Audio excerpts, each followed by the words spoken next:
اعوذ باللہ من الشیطان الرجیم، بسم اللہ الرحمن الرحیم۔ عزیز طلبہ، آج ہم جماعت نہم کی اسلامیات کی 9ویں حدیث کا ترجمہ اور تشریح کریں گے۔ حدیث شریف میں آیا من ناصر قومہ، من جو یا جس نے، ناصر اذا جاء نصر اللہ پڑھا ہے، ناصر کہتے ہیں مدد کرنے والے کو، تو من ناصرہ جس نے مدد کی قوم ہو، اس کی قوم کی، اپنی قوم کی، علی غیر الحق، ناجائز طور پر، غیر الحق ناجائز، فَوَا پاس وہ کل بہیرے مانند، کیا پر زبر ہو تو مانند کی طرح، کل بہیرے مانند اونٹ کے، ردا فوائی یونزع بذنبہ، تو اس کی مثال ایسی ہے جیسے کوئی اونٹ کنویں میں گر رہا ہو اور وہ اس کی دم، ذنبہ ہی اس کی دم پکڑ کر لٹک جائے تو خود بھی اس میں جا گرے۔ یعنی جس شخص نے کسی ناجائز معاملے میں اپنی قوم کی مدد کی تو اس کی مثال ایسی ہے جیسے کوئی اونٹ کنویں میں گر رہا ہو اور وہ اس کی دم پکڑ کر لٹک جائے تو خود بھی اس میں جا گرے۔ عزیز طلبہ، اس میں حدیث میں کہا تو یہ گیا ہے کہ ناجائز معاملے میں تم کو اپنے رشتہ داروں کا ساتھ نہیں دینا چاہیے، یعنی نہیں عن المنکر، برائی سے روکنا چاہیے۔ اور اس نے یہ مثال دی ہے اونٹ کی، کل بعیر، بعیر جو ہے وہ اونٹ کے بچے کو کہتے ہیں، تولا جسے کہتے ہیں۔ یہ اونٹ جو ہوتا ہے وہ مکمل اس کے لیے ایبل کا لفظ استعمال ہوتا ہے۔ سورۃ الغاشیہ میں افلا ینظرون الی الابل کیف خلقت، کیا یہ لوگ اونٹ کی طرف نہیں دیکھتے کہ اس کے کوئی کال سیدھا نہیں ہے، کہ کیسے پیدا کیا گیا ہے، کوئی اس کا جسم کا اعضاء جو ہے وہ سیدھا نہیں ہے۔ اللہ تعالیٰ قسمیں اٹھاتا ہے۔ تو کال بعیر الذی، یہ اونٹ کا وہ بچہ ہے جس کی یہ عادت ہے، اس کی فطرت میں ڈال دیا گیا ہے کہ وہ آگے ہی آگے حرکت کرتا ہے۔ یہ ہم نے یہ اونٹ کے بچے کی ایسی حالت کو دیکھا ہے کہ وہ رکتا نہیں ہے، وہ ادھر دوڑتا ہے ادھر دوڑتا ہے، آگے کی طرف زیادہ زور دیتا ہے۔ تو اگر کہیں کنواں موجود ہو تو وہ یہ نہیں دیکھتا کہ یہ کنواں ہے، میں نے اس طرح مڑنا ہے اس طرح مڑنا ہے، وہ سیدھا جاتا ہے۔ تو وہ کہتا ہے کہ اگر اس کے بچے کی دم آپ مضبوطی سے پکڑ لیں تو وہ بھی کنویں میں گر جائے گا اور تم بھی کنویں میں گر جاؤ گے۔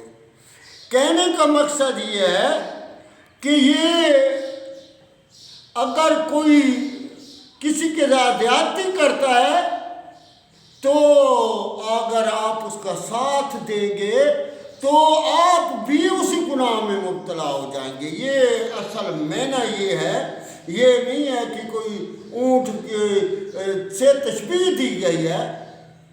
تو عزیز طلبہ، کہ اس میں برائی سے روکنے پر زور دیا گیا ہے۔ قرآن مجید میں ارشاد ہے وَلْتَکُم مِّنکُم أُمَّةٌ یدعون علی الخیر ویأمرون بالمعروف، کہ ہونی چاہیے وَلْتَکُم مِّنکُم، تم میں سے ایک جماعت جو بلائے، یدعون علی الخیر، نیکی کی طرف، ویأمرون، یا أُمَّةٌ یدعون علی الخیر ویأمرون بالمعروف، وَيَنْهَا عَنِ الْمُنْكَرِ اور برائی سے روکے. تو ہماری جو نبی کریم صلی اللہ علیہ وآلہ وسلم کی یہ امت کو اعزاز حاصل ہے. کنتم خیر امت تخرجت، کنتم خیر امت تخرجت،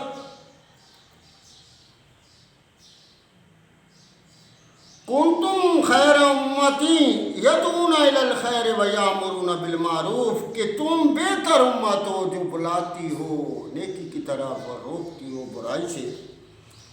تو برائی، یہ حدیث جو ہے وہ برائی سے روکنے کے بارے میں آئی ہے. تو حدیث شریف میں آیا من رایا منکم منکرا فلیغیرہ بیدہ، کہ جب کوئی برائی دیکھو تو اسے ہاتھ سے روکو. یاد کرتے ہیں ہاتھ کو. فلیغیرہ بیدہ فإن لم یستطع فبلسانہ، اگر ہاتھ سے یعنی زور سے اگر آپ نہیں روک سکتے تو وبلسانہ، تو زبان سے کہہ دو کہ تو غلط کام کر رہا ہے. اگر یہ بھی نہیں کر سکتے فإن لم یستطع فبقلبہ، تو دل سے برا جانو، دل سے برا.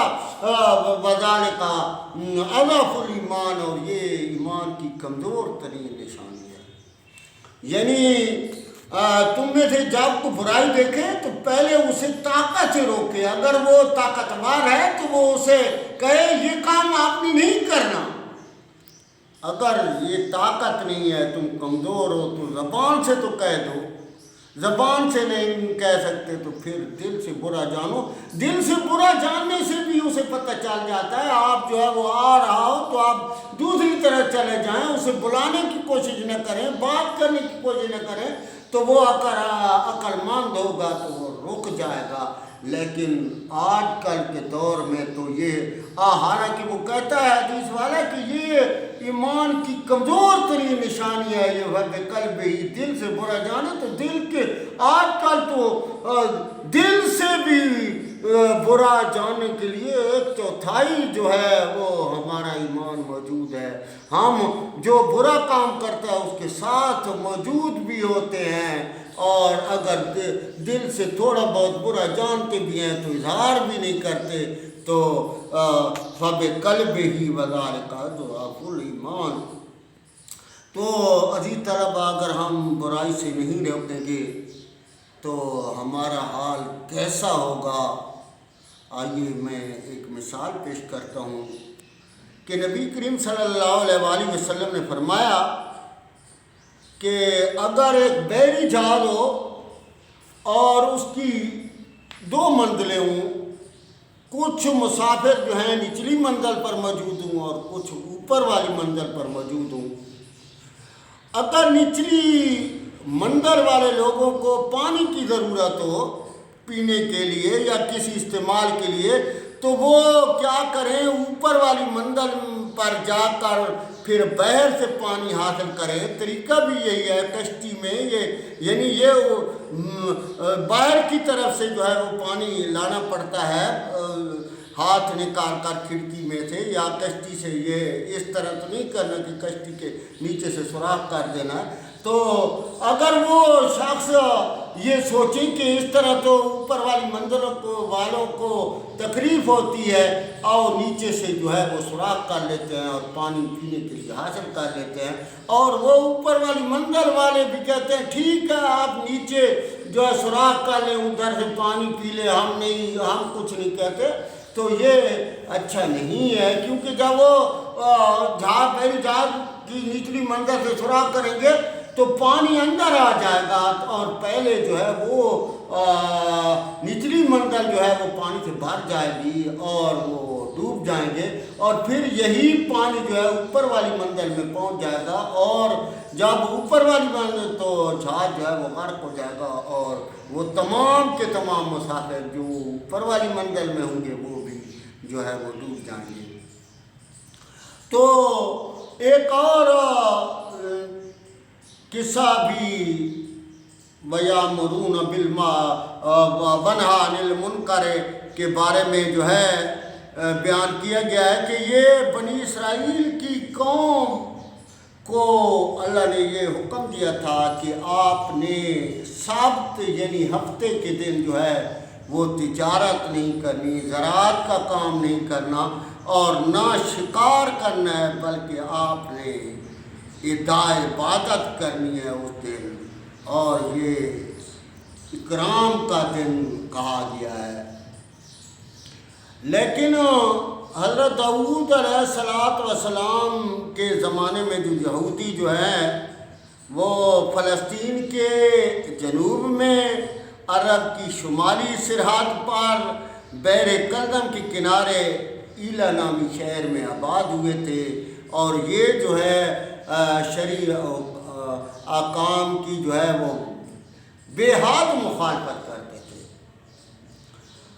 تو اللہ نے یہ حکم دیا کہ آپ نے شکار نہیں کرنا، اور اللہ کا کرنا ایسا تھا کہ اس دن جو ہے وہ مچھلیاں جو ہے وہ سمندر میں اور بحر کلزم میں، یاد رکھنا ہے بحر کلزم میں جو ہے وہ نظر آتی تھیں۔ تو انہوں نے کیا کیا، انہوں نے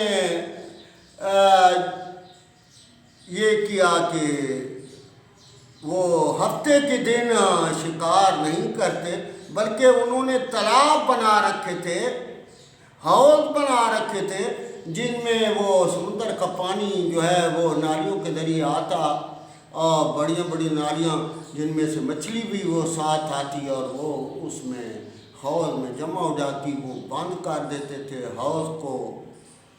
پھر اتوار کے دن جو ہے وہ شکار کرتے تھے۔ تو ایک گروہ تھا جو یہ شکار کرتا تھا، دوسرا گروہ تھا جو انہیں کہتا تھا کہ اللہ نے جو منع کیا ہے لہذا ہمیں جو ہے وہ شکار نہیں کرنا چاہیے، اور تیسرا ایک گروہ جو آج کی نسل میں تھا کہ وہ کہتے تھے کہ یہ جانے اور ان کا کام جانے، ہم تو انہیں کچھ بھی نہیں کہہ سکتے۔ اللہ نے اس قوم پر عذاب نازل کیا، اور صرف جو منع کرتے تھے وہ بچ گئے، اور جو شکار کرتے تھے وہ، اور جو کہتے تھے یہ جانے اور اس کا کام جانے، تو انہیں اللہ تعالیٰ نے عذاب سے دوچار کر دیا۔ تو کہنے کا مقصد یہ ہے کہ ہمیں جو ہے وہ بھلائی اور نیکی کے کاموں میں ایک دوسرے کا ساتھ دینا چاہیے، اور برے کاموں میں ایک دوسرے کا ساتھ نہیں دینا چاہیے۔